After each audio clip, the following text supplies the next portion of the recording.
I would also like to request you to please expand this thing to what's yoga according to the Indian traditions.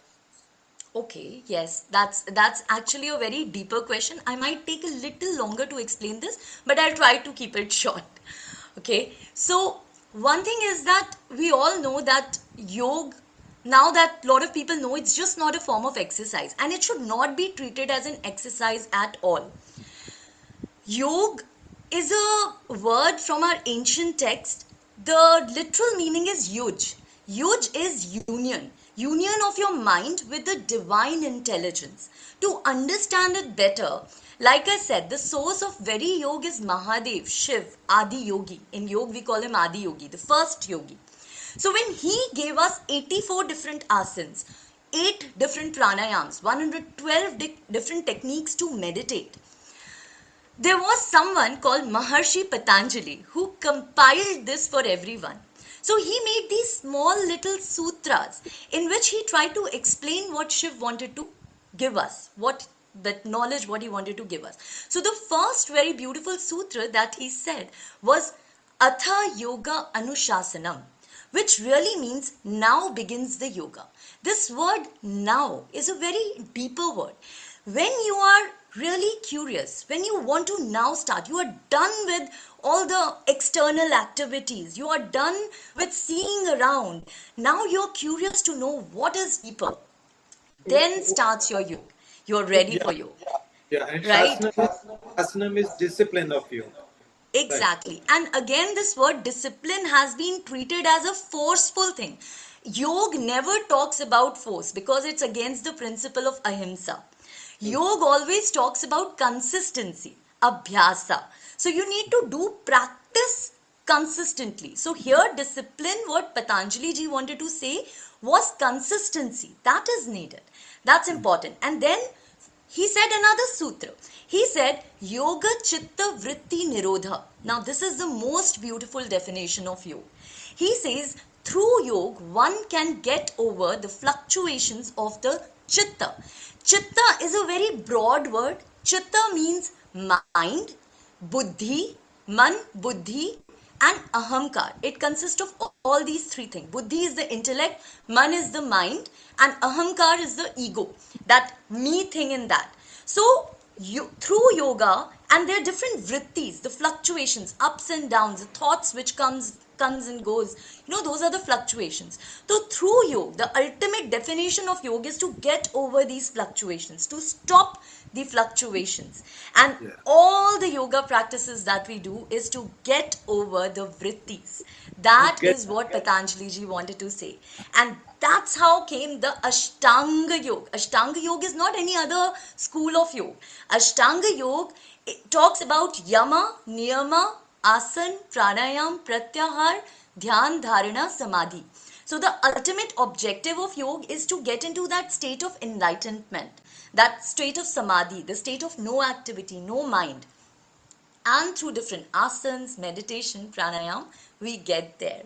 So ultimately, it's the eight like limbs of it's yoga. Yes, yeah, yes, yeah, sorry. it's like Yamna niyam is when you balance your external and internal world.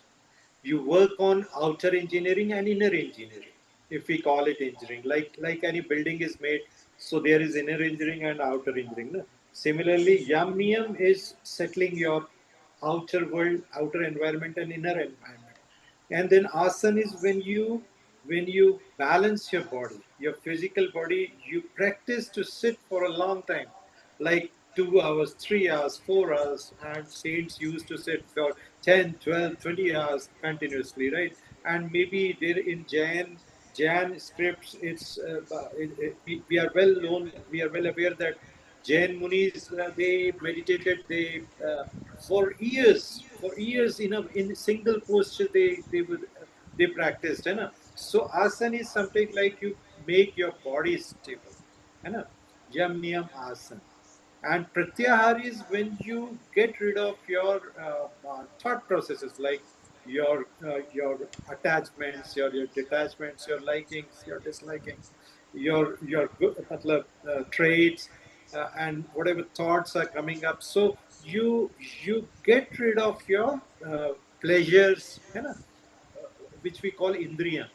है ना? If I am correct, indriya. Senses. Yeah, yeah, you're So correct. senses, है ना? Senses. When you get your mind rid of senses, you detach yourself from senses, is pratyahara. And then comes dharana, dhyan, samadhi. The dharana is like you try to focus yourself. You focus on a month, some recitation, or you focus on your breathing, है ना?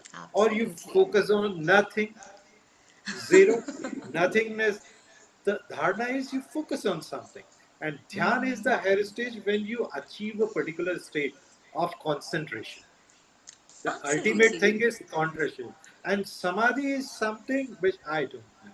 You will be better to explain, because theoretically I know that samadhi is something when you go in a trance, you reach a certain stage where Yes, you yes. do not feel your body any longer, you do not feel the environment any longer, and you get very near to what you call God or super Yes. consciousness or whatever.